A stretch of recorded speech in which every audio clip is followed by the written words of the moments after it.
as the gentlelady on the other side of the aisle knows, I too live in Texas. Raised my son, daughter to respect firearms. We shoot them frequently on our property. We shoot semi-automatic weapons on my property. I teach my children how to use them safely. I teach them what they're used for, why we have the ability to have firearms. And yes, we use it for hunting. My son shot his first deer. Would the gentleman yield for a question? Briefly. Yeah, very question. What do you use semi-automatic weapons for? I use semi-automatic weapons to kill hogs. I use semi-automatic weapons for sport and shooting on our property, but I also have semi-automatic weapons, and I'm getting to the point.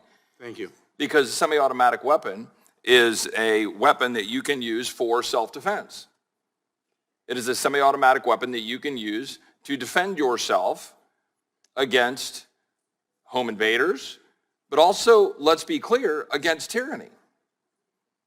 The gentlelady is talking about the Second Amendment in the context of hunting, as if my rights are reduced in the Constitution to a 410 or a single shot or lever action 22, as if that was what was expressly put forth as how we're supposed to be defending ourselves. Gentleman yield again? And let me go ahead and finish my time, sir, unless we want to add more time. Very, very quickly, question. I need more time. Will the gentleman give me another 30 seconds? Yes. I'll yield.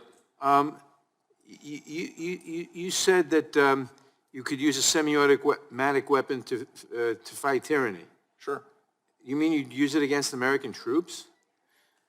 The very existence of the Second Amendment is designed purposefully to empower the people to be able to resist the force of tyranny used against them to step over their natural rights given to them by God. That is why the Second Amendment exists. That is very specifically why the Second Amendment exists. And let's be very clear about that.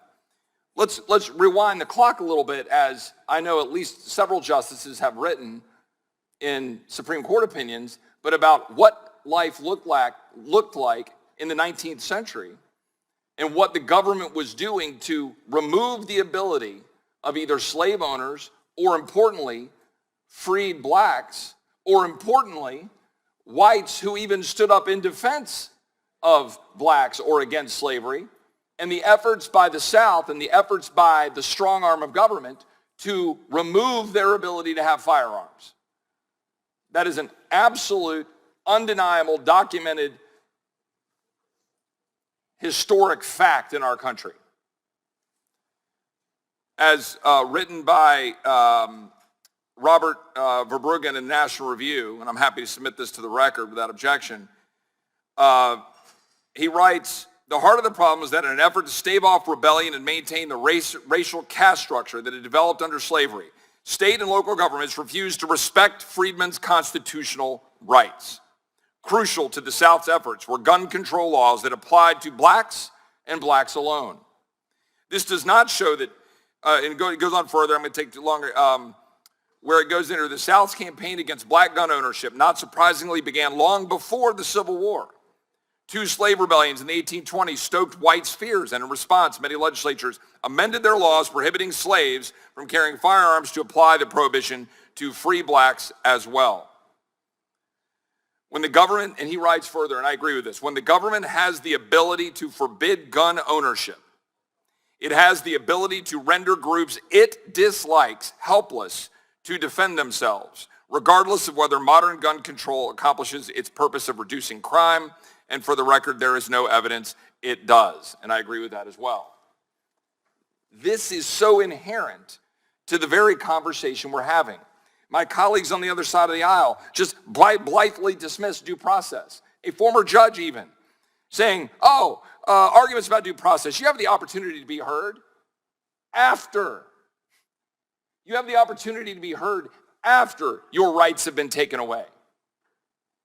That's the key issue here.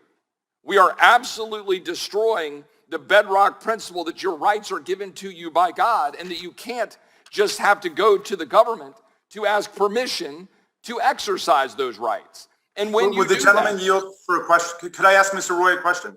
Would you yield for a second? I need to finish up my time. I already have a few seconds left over from the chairman. I'm happy to engage with you in colloquies later.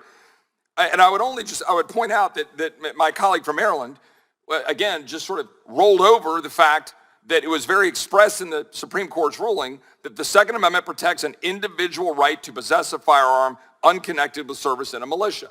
My colleagues like to continually try to connect that to militia service, but we all know that what a militia looked like in 1775 and 1776. I appreciate that the chairman gave me a little extra time in light of our exchange and questioning. I yield back.